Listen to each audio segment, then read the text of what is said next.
Hello and welcome back to NoBS. Today we return to talking about two common topics that have been reoccurring throughout this summer and this year. Yes, today we're not only talking about PBS News, their biasness, and a certain terrible reporter they have there, but in addition, we're talking about the presidential election. Specifically, the Republican National Convention was taking place this week, and so far it's been rather successful. I've been watching it here or there for the first few nights, and it's been a really good ride. It's well produced, it's fun and interesting, but also serious and informative too. The Republicans decided to stray away from the Democratic tactic of putting lots of rich people and celebrities and famous people in their convention. No, instead, the Republicans are opting to get people that are actual Americans. They've had different events at the ceremony. They've done things like Trump pardoned someone. He had the Secretary of State speech. A few of his children have spoken too. And in addition, one thing that I noticed on the second night that was really cool was they had a naturalization ceremony. Now, for those who don't know, the way it goes here in the United States is once you've gotten yourself an immigration card, you've got yourself a green card, as we call them. Then if you spend a few years in this country, you study our rules, read about the Constitution, take a test, and meet certain qualifications, then you can apply to become a naturalized citizen. This is rather important to talk about and to display and discuss right now because there's been a lot of talk about immigration. Specifically, the Democrats want to encourage more illegal immigration, but that's another thing. That's a whole other story. And on top of that, they claim that Republicans don't like immigration at all, which is completely untrue. We don't like illegal criminal immigration. We don't like people sneaking in and breaking the law. But regular, fine, old-fashioned, classic, official, and approved immigration is, of course, encouraged. And actually,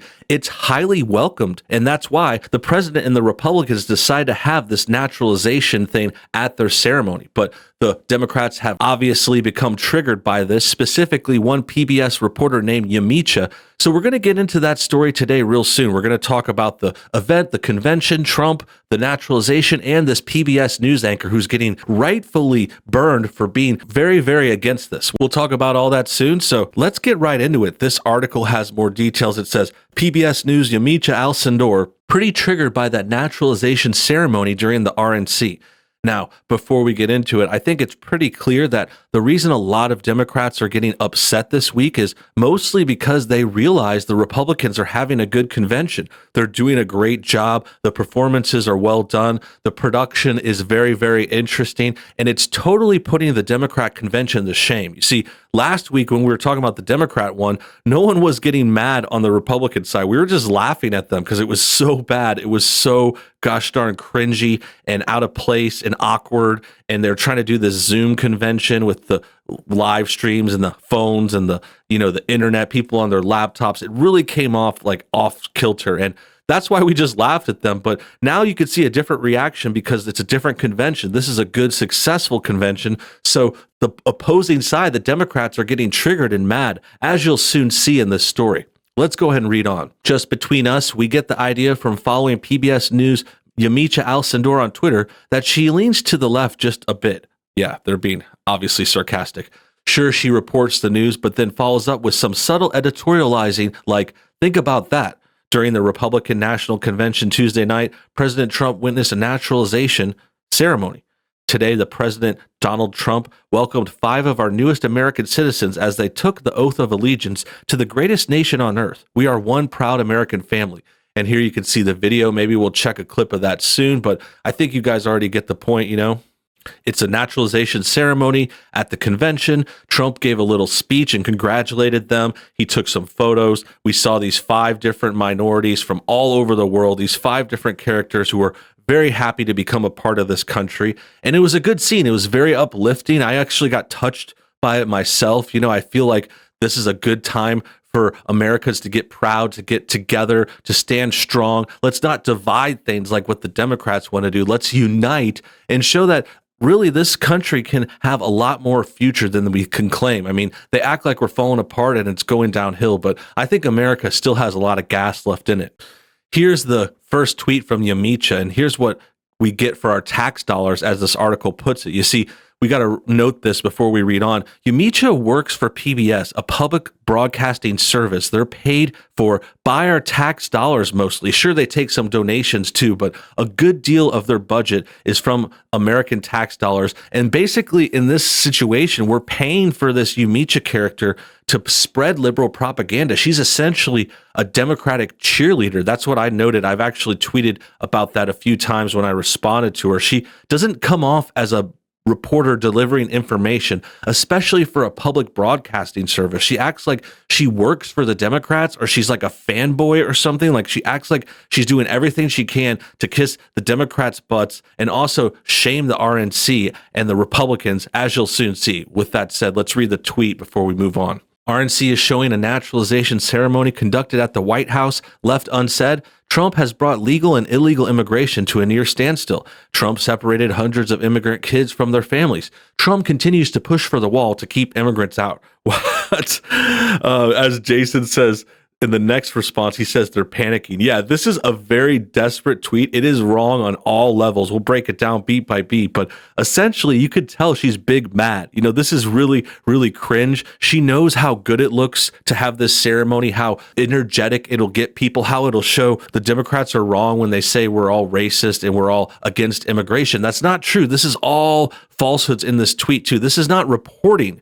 By the way, before we break it down, I mean, this is not factual delivering of information. This is not her questioning leaders and getting stories out to the public. This is like a terrible kind of editorial rant coming from her opinion, coming from her trying to push another opinion. That's the other thing. She's not just revealing what she believes. She's manipulating information to try to convince others to believe what she believes, which is particularly questionable for a couple of reasons. I mean, not only is she a reporter hiding behind this guise of delivering information in a fair and balanced way, but in addition, she's a publicly funded reporter trying to work against the president of our own country that she works for. I mean, it's absolutely absurd. And as you'll see when we go through these, it's not even based on facts. Like, what is this? Okay, Trump brought legal and illegal immigration to a near standstill. So first of all, why is it a problem to bring illegal immigration to a standstill? That's really absurd to suggest that. I think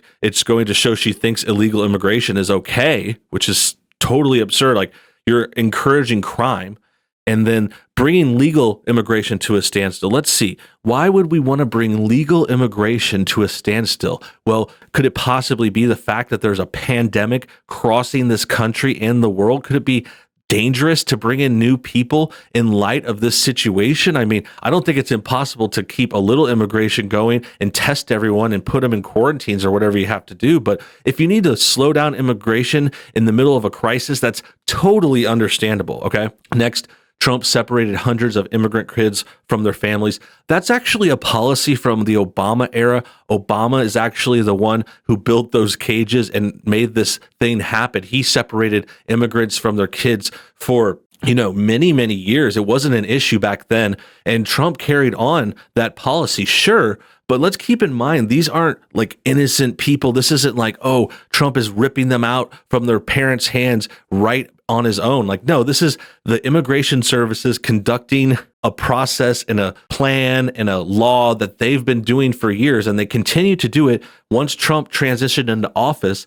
And he didn't go down and change the rules, sure, but you're kind of attacking him for something that was happening before his tenure. Like, Trump has a million things to worry about. The president has a giant list of important issues. So if he didn't go down and help some criminals stay with their kids, like, oh, okay, gosh, I mean, that's really bad. And I get it, but it's like they try to act like Trump is going down there and separating immigrant kids from their families willy-nilly, like he's some evil monster, when really the people that get separated are the illegals committing crimes, crossing the border dangerously with children. I mean, these are not good parents. These are not people who should probably have kids in their custody. Think about it. That's actually something Yamiche says in her own tweets sometimes. So I'm going to actually steal that line. Think about it, guys. Think about it.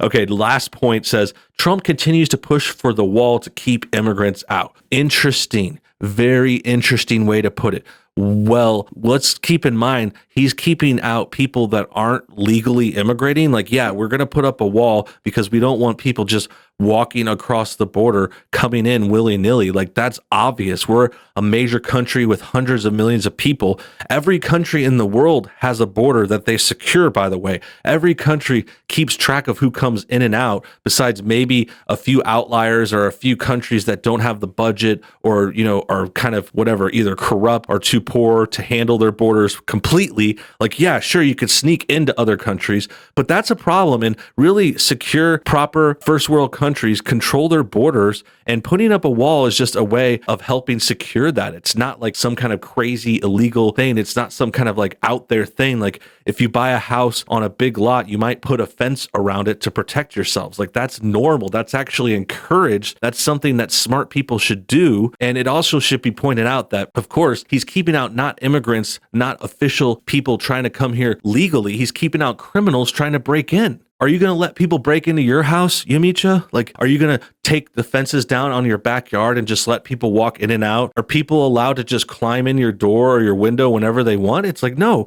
People have boundaries. You have land. Our country protects it, and that's a good thing. Here, Curtis has a good comment we've briefly gone over. He says, Yamiche again using her job at a taxpayer-funded news outlet to vent her personal political biases. Yeah, that's right.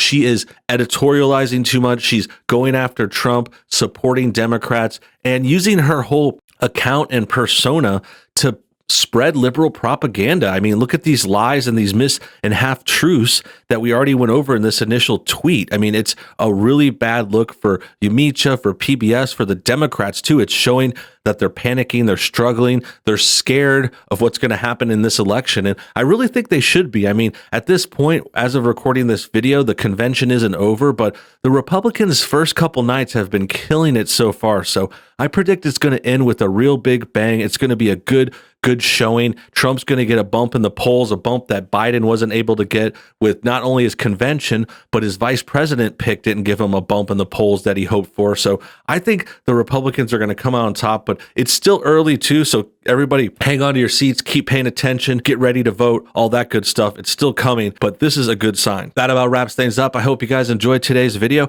Make sure you comment your thoughts on everything below. Also hit that like button to get this video shared. Subscribe if you're new and hit the bell for notifications too. Until next time, have a great day.